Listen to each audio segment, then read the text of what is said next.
Hey, I just got a complaint that some guy is washing his dick in the men's room sink. Can one of you guys go deal with this? I had to kick the mad shitter out this morning, again.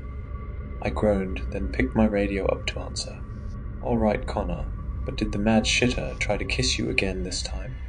I said, grinning into my radio like he could see me. Fuck you, she had a handful of shit ready to go. I really don't know why she hates the Gap so much. We seriously need guys posted at the front doors of this place at all times. All right, buddy, I'm almost at the bathroom. I'll get back to you. I walked into the men's bathroom, and sure enough, there was an older, homeless-looking man with his junk in the sink. Hey man, you gotta stop what you're doing. I can't have you washing your dick off in the sink here. My dick, the man replied perplexed, not stopping what he was doing for even a second. Oh, you must mean my wand, he replied. I groaned. Whatever you say, pal, just put it back in your pants, for the love of God. No can do, I'm affected by evil ailments. I must cleanse the dark juices off before it is too late. I had had just about enough of this and walked up behind the man to detain him, but he spun around with the quickness of a gazelle, startling me. I think not, he exclaimed, jumping away from me. I am a warlock of the highest caliber. I have been protecting this realm before you were a twinkle in your father's eye. Look, this doesn't have to be difficult. I just need you to go, and we can put this all behind us. Did you hear that? They're back. The man screamed and started to windmill his dick around in a circle and began to piss. I ran out of the bathroom and grabbed my radio to fill my coworkers in on the situation and get some backup. There was no way in hell I was about to wrestle with a half-naked pissing lunatic in a failing mall's bathroom alone.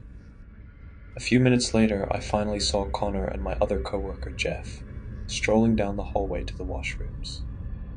Took your sweet time, guys. Relax, I wasn't about to face off with your boyfriend on an empty stomach, Jeff said, sucking donut frosting off of his fingers. Connor sighed. Okay, guys, we gotta work together here. We go in single file and surround this weirdo. We all agreed, and Jeff, bald, buff, and the most intimidating of us, went in first. Hello, Mr. Wizard. Are you? Oh, god damn it. Me and Connor quickly ran in and noticed the air vent had been ripped off of the wall. This asshole went down to the basement, Jeff yelled. What a pain in the ass. I guess we better go find him. Connor said, rubbing the bridge of his nose with his index finger and thumb like an annoyed dad. We made our way through the employees' only doors and down a small hallway of offices until we reached a locked set of double doors. After trying almost half the keys on the cartoonishly large mall key ring, I heard a click and the knob turned. There was a rickety old set of wooden steps in front of us leading down to basement. I turned on the little flashlight I keep on my security belt next to my taser and proceeded down the steps. Every board creaked and groaned underneath me, and the middle of the steps bowed, threatening to break the deeper I descended. I made it to the bottom and began looking around for a light switch when I heard a scream followed by a crash behind me. I spun around to see Jeff had fallen through the stairs, taking most of them with him. Jesus fuck, you okay down there? I heard Connor yell from above us. I'm fine, I slipped in something, Jeff said, brushing himself off. But there's no chance we're getting back up that way. Go look for a ladder or something while we look for that little shitball. I could see Connor nod and dart away from the door as me and Jeff explored the room. I found the small beaded chain from an overhead light hanging from the ceiling and pulled it, illuminating the room in a warm fluorescent glow. Unfortunately, I could now also see that the room we were in was covered with thick, wet-looking black mold that consumed the walls and ceiling. That's the shit I slipped in, it's sticking like glue, Jeff said, scraping his boot across the concrete floor. Behind me was the mall's HVAC system for ventilation, unlabeled boxes of odds and ends, a few fake Christmas trees, and a trapdoor that led somewhere deeper than we already were. Well, he's not in here. Let's check that out, Jeff said, pointing at the trapdoor. We don't know if he's down there. We should wait for Connor. Well, he's certainly not in this room, but he came this way. Jeff gestured at a piece of ventilation that had been kicked open. Jeff wrenched the heavy-looking door open, and I was starting to feel claustrophobic just watching him descend the ladder. "I really don't know about this, Jeff," I started to say. "Ooh, spooky hole in the ground. I'm shaking like Michael J. Fox." "Come on, pussy, get your ass down here," Jeff snapped at me. I followed Jeff down the ladder into some cement tunnel that seemed to stretch endlessly. I cautiously walked behind Jeff, being careful not to touch the mold-covered walls. Eventually, the tunnel split into 3 different directions, then 3 more different directions. "What is this?" I asked. "City's old. People used to use these underground tunnels to connect businesses together. Made it easy for city repairmen to get from place to place faster or some shit," Jeff replied.